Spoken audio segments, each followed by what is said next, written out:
मेरे अजीज दोस्तों, आज बात करेंगे इलेक्शन कमीशन ऑफ इंडिया की, जिसने बिहार के बाद 12 राज्यों में एसआईआर कराने का निर्णय लिया है।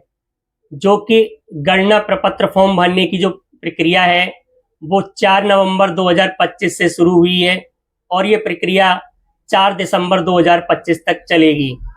इस प्रक्रिया पर मतदाताओं के कुछ सवाल हैं जो हमने नोट किए हैं, आज उन्हीं पर हम डिस्कस करेंगे।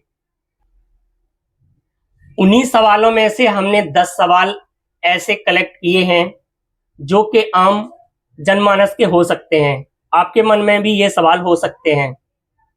तो पहला सवाल है कि ये एसआईआर क्या है और इसका कराने का उद्देश्य क्या है।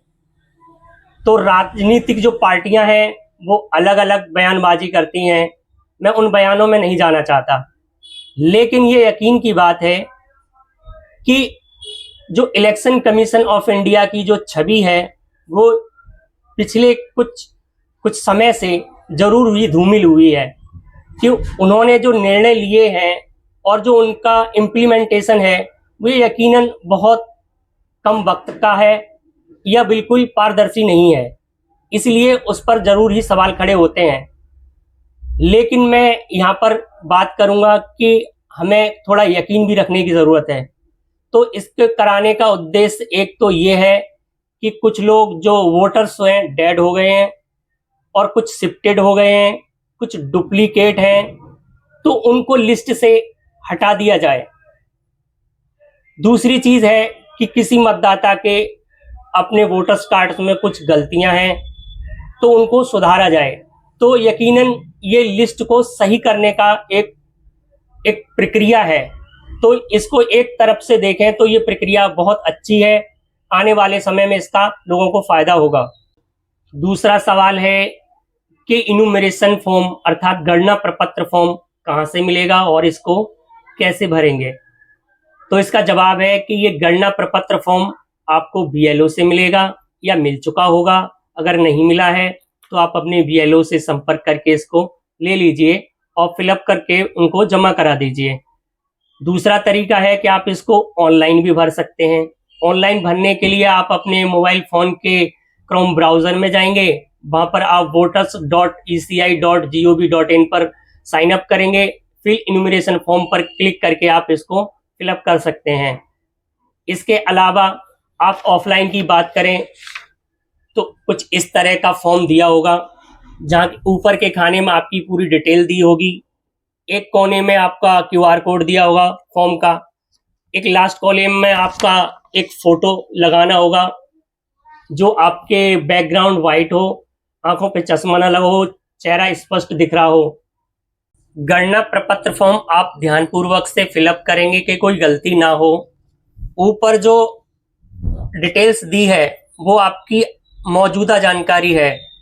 उसके बाद नीचे कॉलम में आएंगे तो आपका date of birth, Aadhaar number, mobile number, आपका रिलेटिव का नाम, उनका डिटेल्स कंप्लीट भर लेंगे।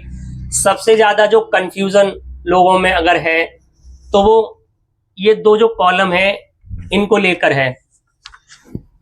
तो पहला कॉलम उनको भरना है जिनका लास्ट एसआईआर 2003 की जो लास्ट एसआईआर थी, अगर उसमें आपका नाम था तो आप पहला कॉलम भरेंगे, और अगर आपका नाम नहीं था और आपके रिलेटिव का नाम था तो आप दूसरा कॉलम फिलअप करेंगे। आप ये जानकारी डिटेल्स आप कहाँ से निकालेंगे, इसके लिए आपको अपने मोबाइल फ़ोन के क्रोम ब्राउज़र में जाकर voters.eci.gov.in पर आप क्लिक करेंगे। वहाँ से आप लास्ट एसआईआर की डिटेल पर क्लिक करके आप वहाँ से फाइल को डाउनलोड कर लेंगे और उसमें चेक कर लेंगे कि आपका उसमें क्या डिटेल था या आपके रिलेटिव का क्या डिटेल था। वो सारा डिटेल यहाँ पर फिलअप करेंगे। उसके बाद सारा डिटेल एक बार चेक कर लेंगे और साइन, सिग्नेचर या थंब लगाकर आप इसको ओके कर देंगे। उसके बाद आप बीएलओ से सिग्नेचर करा लेंगे और इस फॉर्म को बीएलओ को जमा करा देंगे। तीसरा सवाल है कि क्या बिहार में जो एसआईआर हुई और जो फाइनल लिस्ट जारी की गई, क्या उसमें कोई गलतियां नहीं है, खामियां नहीं है। तो यकीनन गलतियां हैं, लेकिन कुछ सुधार भी हुए हैं। जो गलतियां हुई हैं वो ये कि अभी भी डुप्लीकेट वोटर्स बने हुए हैं और जिनको डेड दिखाया गया वो जीवित हैं, जिनका नाम वोटर लिस्ट से जुड़ना चाहिए था उनका नाम काट दिया गया। तो ऐसी खामियां अभी भी हुई हैं। इसका मेन जो कारण था वो ये था कि इलेक्शन कमीशन ने इसको हड़बड़ी में करवाया और बीएलओ पर काम का इतना दबाव था जिसके कारण बीएलओज ने जल्दबाजी में खुद ही फॉर्म फिलअप किए, किसी के फॉर्म डेड दिखाए या शिफ्टेड शो करा दिया। चौथा सवाल आया है कि कुछ ऐसे मतदाता हैं जो अनपढ़ हैं और कुछ ऐसे मतदाता भी हैं जो बहुत ही आलसी हैं।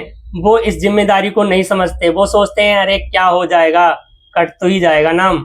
तो इसको ऐसे मत लीजिए, इसको हल्के में मत लीजिए। अगर आपका नाम कट गया तो आप इस देश के नागरिक नहीं माने जाएंगे। तो पहली चीज, ऐसे मतदाताओं को जागरूक कैसे किया जाए, ये सवाल है।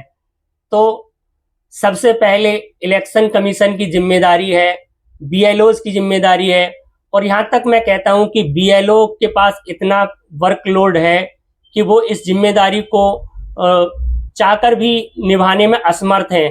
तो हमें भी, हम जिम्मेदार नागरिक हैं तो हमारी ये जिम्मेदारी बनती है कि हम भी इस काम में लोगों का साथ दें और हम घर घर जाकर लोगों को जागरूक करें और उनके फॉर्म फिलअप कराएं। पांचवा सवाल आया है कि क्या गणना प्रपत्र फॉर्म के साथ साथ में कोई प्रमाण पत्र भी लगाना है।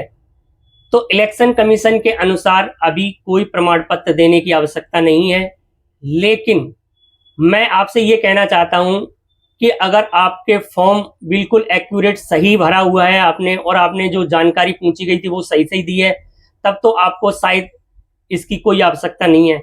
लेकिन अगर आपके फॉर्म में गलतियां हैं तो आपको नोटिस मिलेगा, फिर आपको ये साबित करना होगा प्रमाण पत्र देकर। ये उस समय की बात है।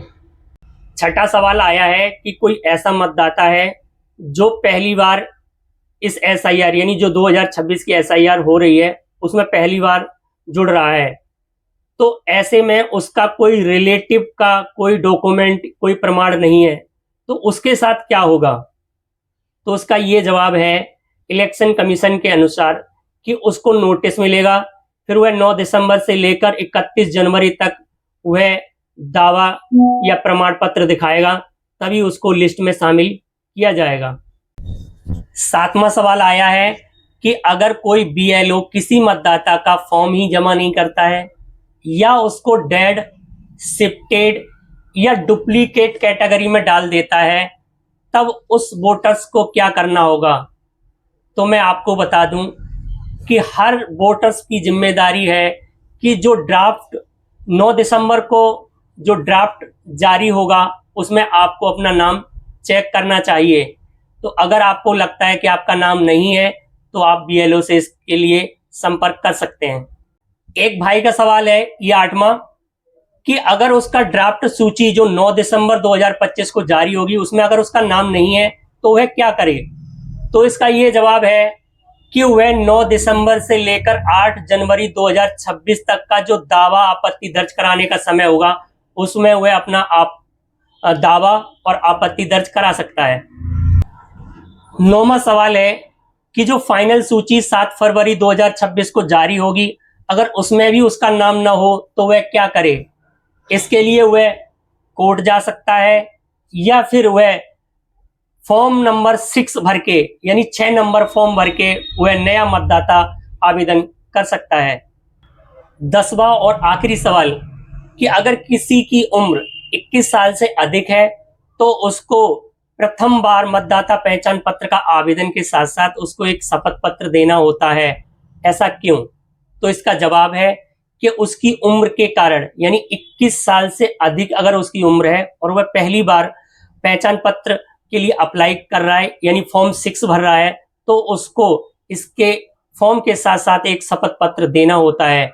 जबकि जो 18 साल के हैं और पहली बार फॉर्म 6 अप्लाई कर रहे हैं तो उनको किसी भी तरह की एफिडेविट देने की आवश्यकता नहीं है। आई होप ये जानकारी आपको अच्छी लगी होगी। अगर आपको ये जानकारी अच्छी लगी है तो आप अपने दोस्तों के साथ, अपने रिलेटिव्स के साथ इसको शेयर कर दीजिए और वीडियो को लाइक कर दीजिए, चैनल को सब्सक्राइब कर दीजिए। धन्यवाद।